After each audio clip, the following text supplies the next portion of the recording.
Masih di Sapa Indonesia Malam, kami masih bersama dengan Bupati Aceh Utara Ismail Adjalil, kemudian tenaga ahli kantor staf Presiden Ilham Malik, dan media manajer Amnesty International Indonesia Heril Halim. Pak Bupati, saat ini apa jenis bantuan detailnya yang paling dibutuhkan oleh warga Aceh Utara, Pak Ismail? Yang paling dibutuhkan oleh warga Aceh Utara adalah ketahanan pangan, artinya makan. Nah, makanan, minuman, air bersih,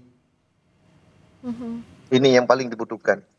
Ya, makanan, minuman, air bersih. Kalau sekarang di pengungsian, Bapak bisa gambarkan apakah ada misalnya dapur darurat atau dapur umum sementara untuk suplai dengan bahan seadanya atau belum ada itu pun? Udah ada. Sudah ada. Semua ini masyarakat kita yang sudah kita bisa akses, semua ada di dapur-dapur umum, tempat pengungsian. Tapi masih ada juga wilayah yang belum terjangkau dapur umum, begitu ya Pak ya? Iya, belum bisa kita terobos ke tempat-tempat yang terisolir. Dan ada tempat-tempat yang masih tergenang. Oh, masih ada yang tergenang juga saat ini ya Pak? Ya, masih ada tergenang. Sudah 9 hari masih ada yang tergenang. Pak Ilham, apa yang bisa pemerintah pusat dorong? Tadi makanan, minuman, air bersih itu kebutuhan yang paling ditunggu saat ini di Aceh Utara. Untuk bergerak ke sana, termasuk untuk membuka akses warga yang masih terisolasi itu seperti apa, Pak? Ya, memang upaya airdrop kan sudah dilakukan oleh pemerintah. Oleh aparat kita, TNI, Polri, semua sudah mengedrop makanan ke berbagai tempat. Tetapi memang pemerataan tempat dropping bahan makanan ini ya memang masih perlu penyempurnaan lagi. Dan ini informasi disampaikan oleh Bang Ismail terkait dengan kebutuhan makanan pokok itu seperti tadi kan kalau beras tadi sudah ada ya Bang Ismail ya. Tetapi lauk pauknya yang lain-lainnya saya kira itu juga perlu diperhatikan oleh kita semua dan dropping bahan pokok ini tentu akan dilakukan oleh pemerintah. Dan informasi yang Bang Ismail sampaikan tadi ini akan menjadi langsung kami sampaikan kepada Badan BNPB supaya lokasi di mana Bang Ismail berada itu cepat di dropping oleh petugas yang ada di lapangan. Gitu. Ya, Mas Hairil melihatnya saat ini masih ada daerah yang terisolasi dengan kondisi belum ada bencana nasional, ini bisa dilakukan dengan baik? Kita lihat ada pemerintah pusat yang menjamin. Iya, kita memang udah ada komitmen verbal dari pemerintah pusat bahwa ini udah setingkat bencana nasional, tapi kembali lagi seperti yang saya bilang tadi ini kurang kuat memberikan dasar hukum agar semua pihak itu ikut terlibat. Jadi jangan sampai kita menunggu ada banyak jangan hanya menunggu informasi-informasi dari media sosial atau dari media bahwa ada yang terisolir sana. Karena dengan adanya status bencana nasional ini itu memberikan instruksi all out kepada seluruh perangkat negara untuk melakukan mapping, melakukan distribusi bantuan tanpa harus menunggu adanya informasi-informasi yang berasal dari publik. Tentunya informasi dari publik penting. Tapi upaya all out inilah yang perlu dilakukan saat ini. Jangan sampai ada daerah-daerah yang tidak terjangkau. Karena apa? Karena tadi statusnya bukan darurat nasional, itu sehingga seluruh sumber daya itu tidak dikerahkan secara maksimal. Jadi kenapa status bencana nasional ini penting agar ada kekuatan hukum yang menjadi landasan bagi semua aparat negara untuk bergerak melakukan evakuasi, recovery, dan juga nanti melakukan penegakan hukum setelah proses evakuasi dilakukan di lapangan. Jadi memang harus ada dasar hukum itu. Jadi statement verbal dari pemerintah bahwa kita menjamin sustainability itu saya rasa kurang kuat. Harus ada produk regulasinya yang menjadi dasar hukum ketika supaya Presiden menetapkan ini bencana nasional itu kan nanti ditindaklanjuti dengan edaran-edaran ke daerah.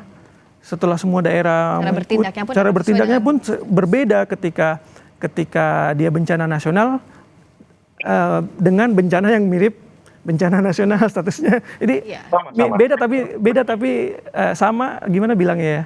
Sama tapi beda, hampir sama tapi beda. Hampir sama tapi beda. Jadi kalau hampir sama tapi beda, kenapa nggak disamain aja? Oke. Nah, saya tanya ke Pak Bupati, kalau dari Pak Bupati sebenarnya penting atau tidak status bencana nasional sejauh ini? Kalau dari daerah apa sih yang diinginkan? Gini masalah status. Kalau di daerah ini kan memang kita kan tidak bisa berbuat apa-apa. Kalau kita lihat dari bencana tsunami itu kan hanya sebentar. Hanya sebentar, udah selesai. Tapi ini bencana sampai hari ini belum selesai. Mayat sekalipun belum habis ditemukan. Baru ditemukan 121 orang.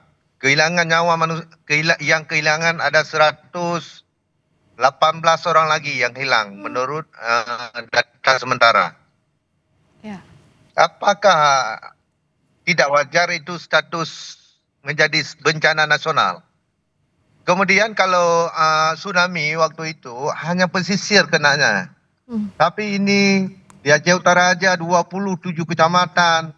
Cuma 2 kecamatan ini yang tidak kena.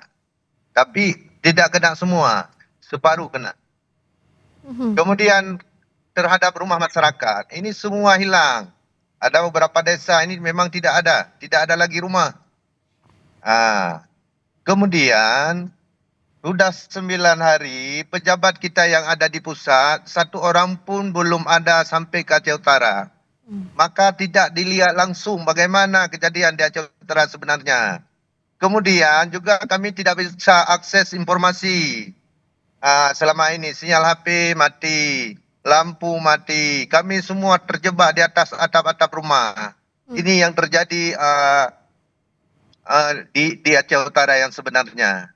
Maka nggak wajarkah ditetapkan sebagai bencana nasional di Aceh? Itu maksudnya. Ya, silakan Pak Ilham. Kita ingin mengatakan begini ya, kita ini butuh status atau tindakan nasional. Kalau kita butuh tindakan nasional itu yang dilakukan oleh pemerintah, dan sampai hari ini pemerintah masih begitu serius untuk mengatasi masalah yang ada.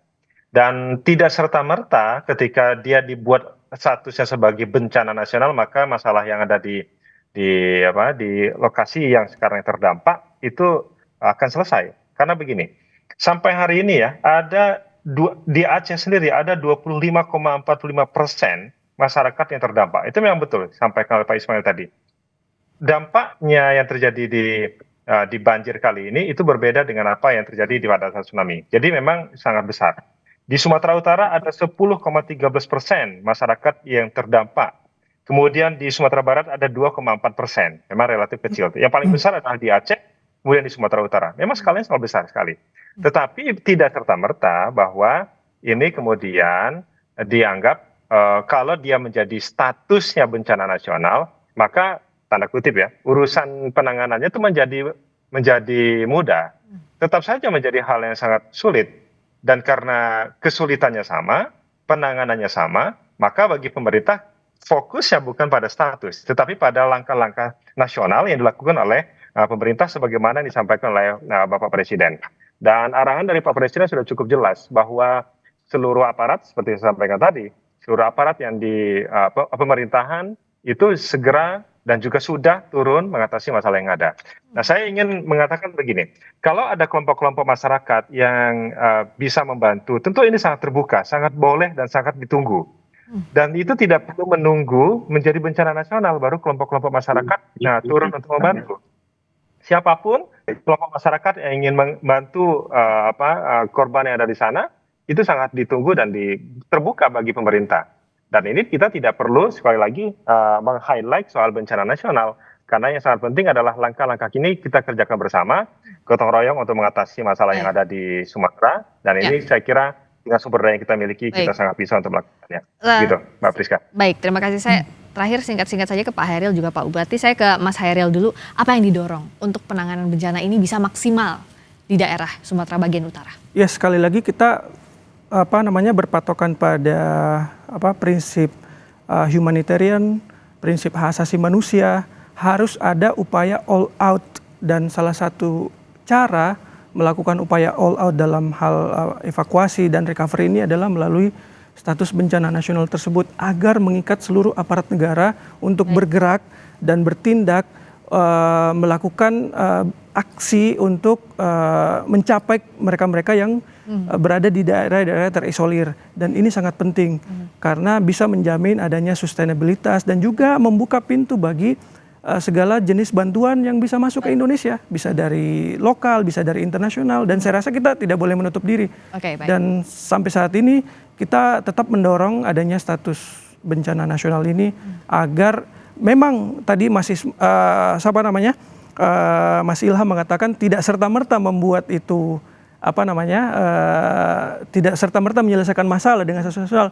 Justru ketika tidak status bencana nasional aja tidak serta-merta menyelesaikan, apalagi dengan tidak adanya status bencana nasional yang mengikat seluruh aparat negara untuk bertindak lebih cepat dalam melakukan penanggulangan bencana di daerah. Saya kira itu sikap kita.